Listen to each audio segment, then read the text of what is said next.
The Jets offense was largely grounded in 2023, but after the changes made this offseason, the team is expecting it to soar in 2024. We're talking about the biggest offensive changes in the offseason today on Locked On Jets.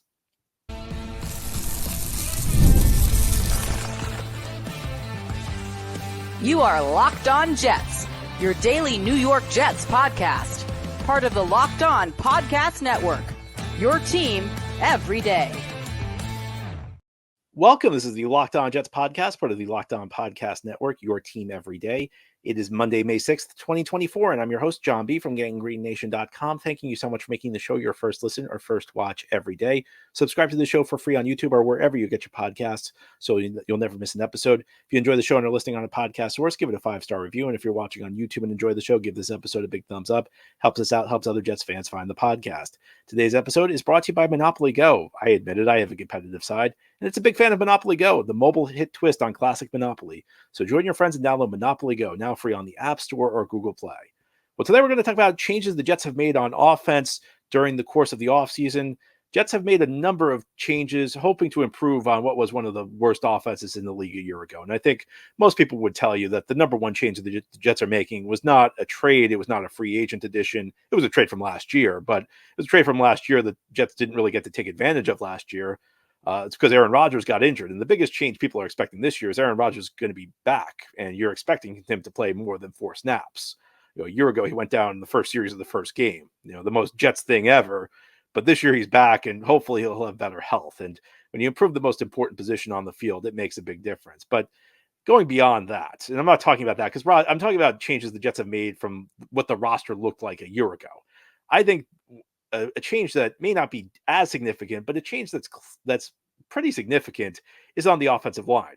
A year ago, we were trying to talk ourselves into something that was just kind of absurd. The Jets entered the season with their starting tackles, Dwayne Brown, who was 38 years old and coming off a serious injury, and Mekhi Becton, who was coming off 2 straight full missed seasons. It was coming off like back-to-back serious knee injuries. And it wasn't the Jets needed one of these guys to work out. They needed them both to work out. And the odds were pretty high that neither of them was going to pan out. And of course, neither of them panned out. And look, missing Rodgers obviously impacted the team. The offense obviously would have been better with Rodgers under center, but I think it's easy to focus on the quarterback position at the expense of everything else, because the Jets' inability to control the point of attack last year was a huge problem for this offense. And even if Rodgers was in there were going to be limits to how much you could do. This year, look, it's difficult to say that any starting 5 on the offensive line who've never played together is a lock to be great. And the Jets, look, they do have some question marks on this offensive line. Tyron Smith and Morgan Moses are both 33 years old. When you're older, you tend to be more injury prone. And, Smith is a guy who's never been the model of durability anyway. Moses missed games for the first time in 8 years last year. There's also a risk of decline. Both guys are still playing at a pretty high level, but, it can go downhill quickly. Unfortunately, because the Jets were in such a tough cap situation, they had to roll the dice. They had to take a calculated gamble. And if they were going to take a calculated gamble, I think it would have been tough to find moves that were more logical than getting somebody with Smith's upside for only $6.5 million guaranteed, and getting Moses, who's been a solid player through most of his career, in a trade that really did not cost them a whole lot, and on a contract where he doesn't have a huge cap number for this team. Given the limited resources the Jets had, they had to take calculated gambles. These seemed like the most calculated gambles they could take. And gives the team now a real fighting chance up front to control the point of attack. And it's going to be important because Rodgers, is not going to be terribly mobile. At 40 years old, there aren't many quarterbacks who can move around that well anyway. Rodgers is now coming off an injury that does as much to rob a quarterback of mobility as any, when we're talking about an Achilles injury. So Rodgers is going to be mostly a pocket passer this year. I'm not saying, of course there's going to be occasions where he breaks the pocket, but probably less than he did in his prime in Green Bay. And that makes it critical for the Jets to be able to control the point of attack. It's also important for Breece Hall. If you look at Breece's production last year, the aggregate stats were pretty good. He rushed for almost 1,000 yards with really, really lousy blocking. And he broke some big runs, but on a play-to-play basis, his success rate was pretty low. And I don't think it's because Breece is a bad back. I think it's just because the Jets, again, couldn't block anybody. And again, this goes back to what I'm talking about with Rodgers is, while Rodgers certainly would have moved the offense to a higher level than Zach Wilson. I think Rodgers would have been able to change plays at the line when the defense was giving a bad look. The inability to block guys last year was a huge problem for this team. And it manifested itself. I guess you could say, I mean, I know some people will argue because the Jets had Wilson a quarterback, that made Brees struggle because they couldn't, because offenses didn't fear the pass. And I'm sure that's true to an extent. But the bigger problem is the Jets just got manhandled up front. And this year you have Joe Tippmann, who's, got a season under his belt. Tippmann was more up and down than I think people want to admit last year. But I think in the context that he was in what was really a broken infrastructure up front, him holding his own is a positive. Elijah Vera Tucker's coming back, and same injury as Rodgers, but different player, different requirements, younger. I'd be concerned about Vera Tucker if he had to play tackle, because from there, I would worry about his ability to recover. I would worry about, especially less than 1 year out from an Achilles injury, could he protect the edge? But in the interior at guard, I think it's probably going to be less of an issue for him. And unlike Becton, AVT, like Becton, has suffered 2 straight season-ending injuries. But it's not, people wonder why we aren't talking about them in the same, in the same breath. I've heard some people say, well, Becton had 2 straight injuries and everybody was down on him. Why aren't people as down on AVT? Well, the answer for that is Becton suffered 2 straight knee injuries. And, there was a real chance that Becton was just never going to be the same player. When you injure your knee 2 years in a row, it can have lasting damage. You may just never get bounced back to where you were. Whereas AVT's injuries, they're kind of more freak occurrences. The first injury was a triceps injury, it was an upper body injury. So, that really is not something that's going to linger.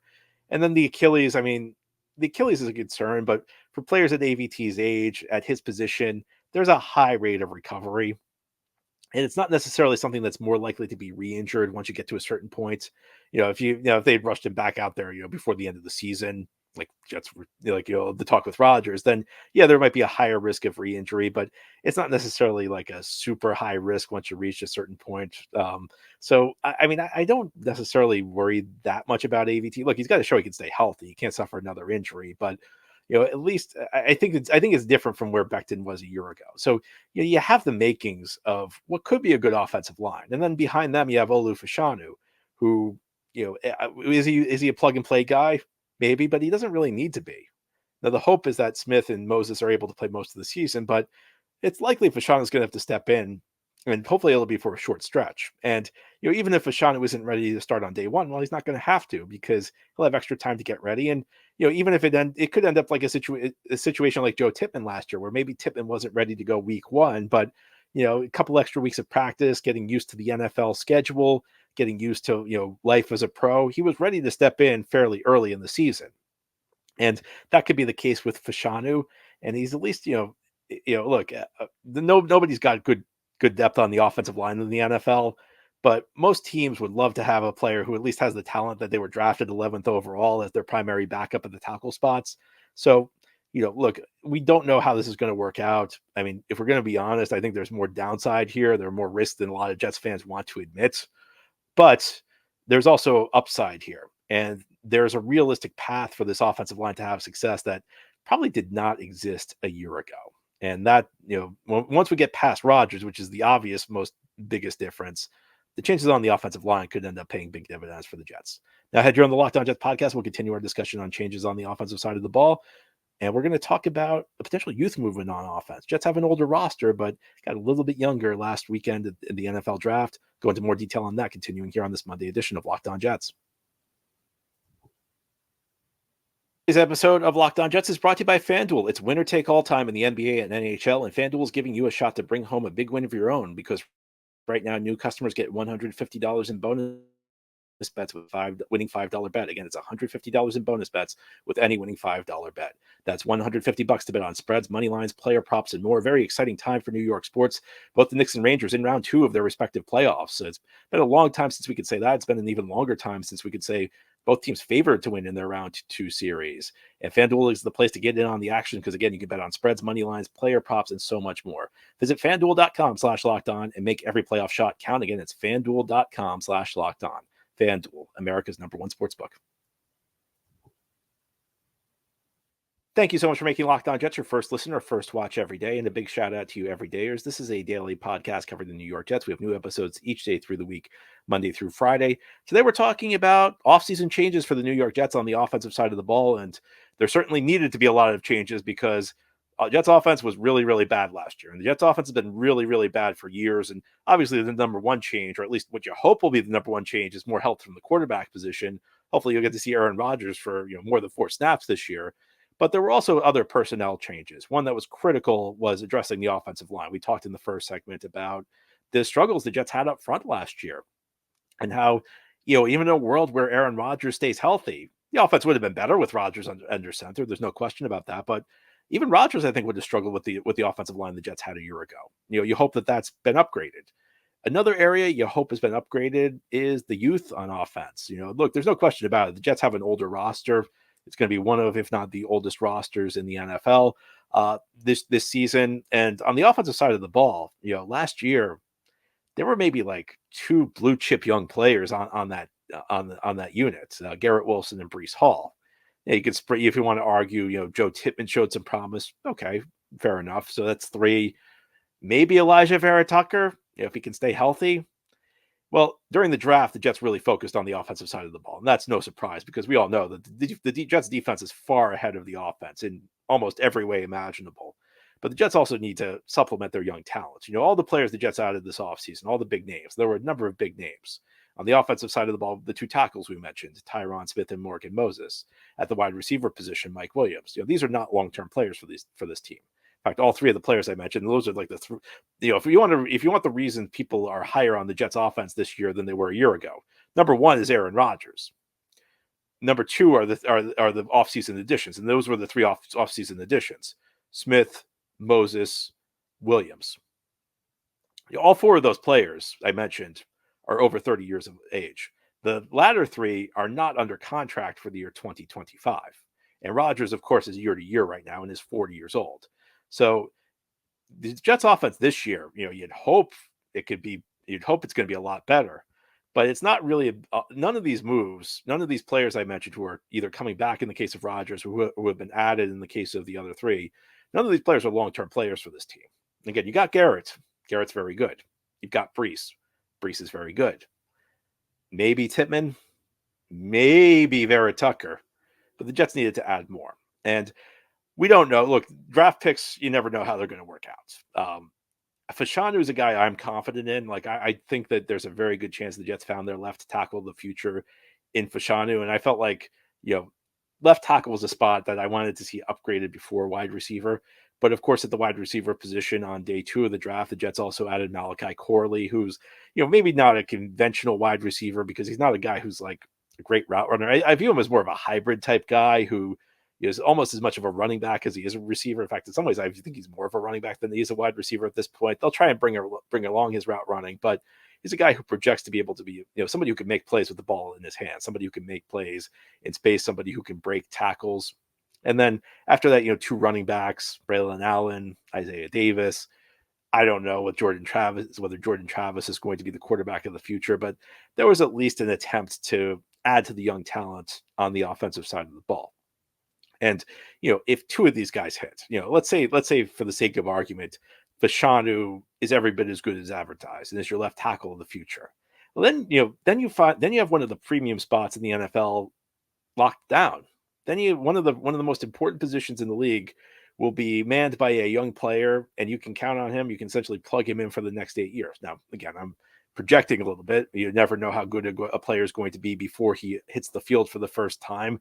Olu Fashanu's never even, outside of the mini camp that took place over the weekend, Olu Fashanu's never really set foot on an NFL field. He hasn't had an official training camp practice yet, so I don't want to ask too much of him just yet. I don't want to count on him for too much because we need to see how he's going to be. But look, there was a reason he was drafted 11th overall. He was a guy I was hoping the Jets would consider, and I think he's got a shot to be a long-term player for this team at the tackle position. Corley, we'll see. It's difficult to say because no matter who the Jets drafted, it's always going to be a wait and see approach. Anybody who's expecting, a rookie to step in and dominate right off the bat. Well, you hope that's true, but you don't know whether it'll be true. But I will say this: I think Corley's got a lot of potential as as a playmaker if he's used correctly. If you utilize his skills in space, if you utilize his skills and get the ball into his hands and manufacture touches for him, he can be a player who helps your team out quite a bit. And you hope the route running comes along quickly. Some guys it's a longer process, some guys it's a shorter process. You hope with Corley it's going to be a shorter process. And then the two backs the Jets drafted, I mean, my guess is like the hope is one of the two turns into a player. If one of the two turns into a quality back, you're pretty happy with that. And Jordan Travis, we'll see. I mean, he's coming off an injury.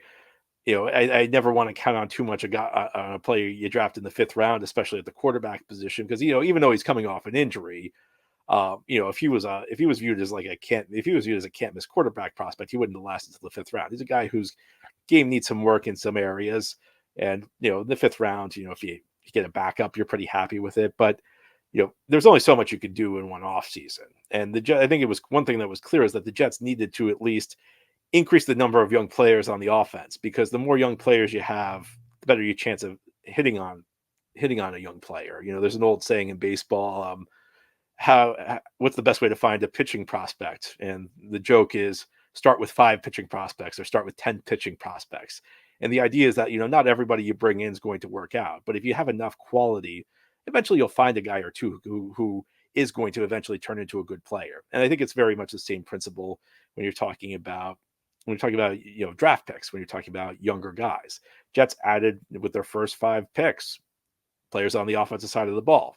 And the idea is not that all 5 of these players is going to pan out. That's not going to happen. That never happens. I mean, you could be the best drafting team in the NFL.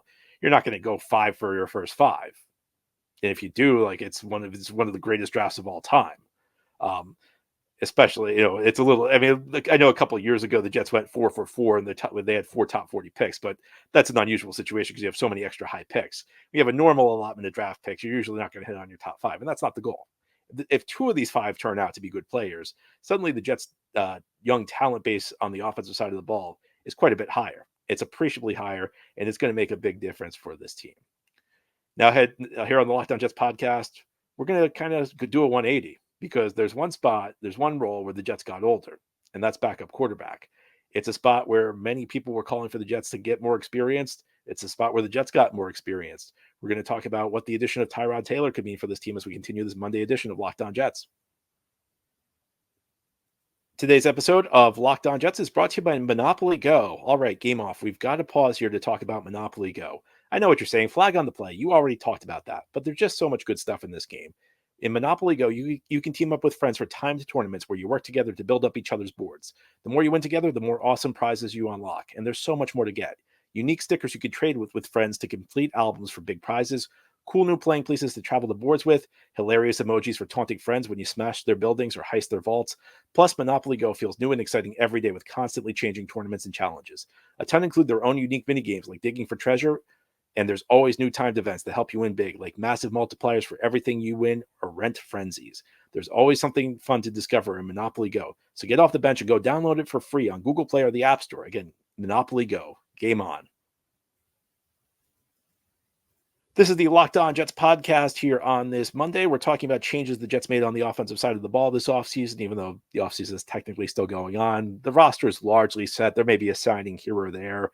There may even be a trade here or there, but once you get past the draft, for the vast majority of the roster, who's going to be there. And the Jets made quite an overhaul of their offense this offseason, and they needed to because the offense last year was not very good.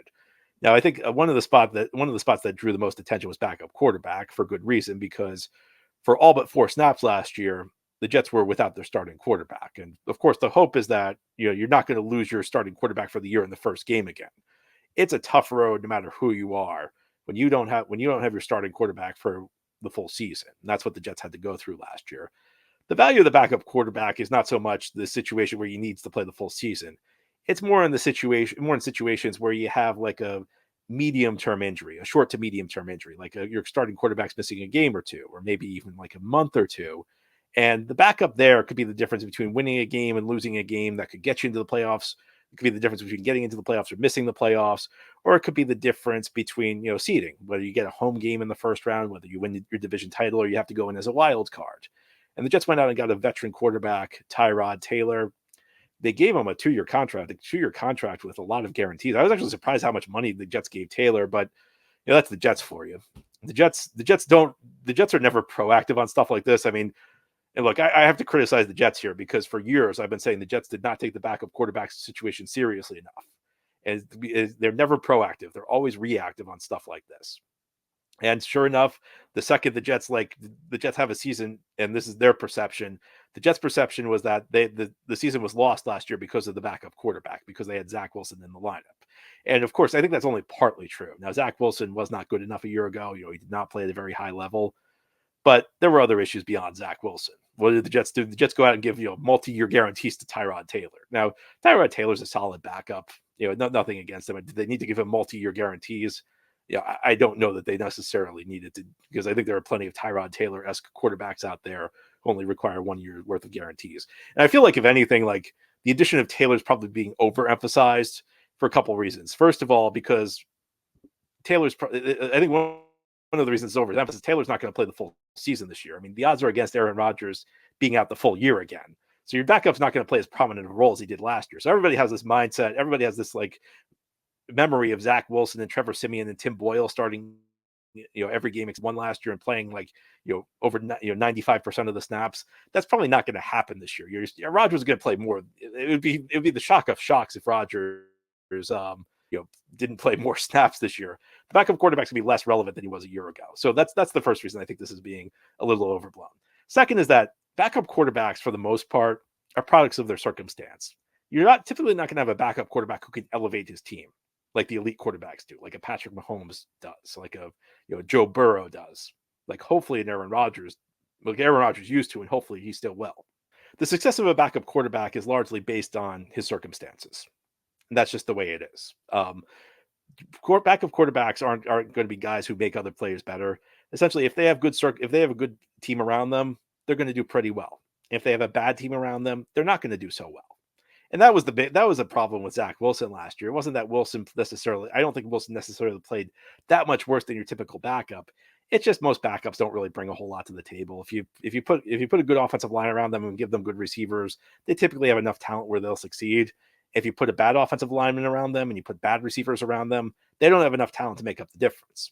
And I think that's kind of the situation with Tyrod Taylor. Now, I think there is something added to having a veteran there because veteran quarterbacks know their way around the league. They know how to set a protection. They have more experience with exotic looks. So in that sense, I think it could be an upgrade. And look, I do think Tyrod Taylor is a better quarterback than Zach Wilson. I think it's difficult to argue that the Jets did not upgrade going from Zach Wilson to Tyrod Taylor.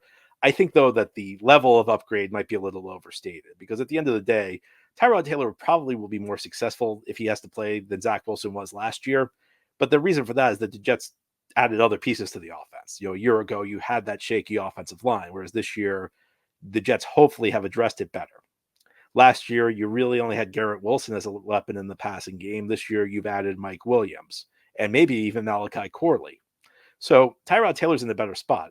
Look, I think Tyrod Taylor understands how to run an offense better than Zach Wilson does. So I think he'll probably have more success than Zach did back when he was in the lineup. But I think the biggest thing is that the Jets put better pieces around Taylor. And that might be the bigger reason that Taylor ends up more successful than Zach Wilson. Still, though, I mean, I think despite everything I just said, if you're asking me whether I feel more comfortable with Tyrod Taylor starting games this year or Zach Wilson starting games, the answer is going to be Taylor because he's got a longer track record in the league and he has been a moderately successful quarterback. I don't know that he's got the mobility that he used to have. I don't know that he's going to be as much of a factor in the run game, but he's a guy who generally doesn't make a lot of mistakes, generally gets the ball where it needs to go. Doesn't really lift guys up necessarily, but if the pieces around him are okay, he'll probably do okay. Anyway, that's all for today's episode. This has been the Locked On Jets podcast, part of the Locked On Podcast Network. Your team every day is our motto. As always, if you enjoyed the show, hit the subscribe button where you're watching or listening so that you'll never miss an episode. If you enjoy the show and are listening on a podcast source, give it a 5-star review. And if you're watching on YouTube and enjoy the show, give this episode a big thumbs up. It helps us out, helps other Jets fans find the podcast. Enjoy your Monday, everybody. We'll be back tomorrow to talk more Jets.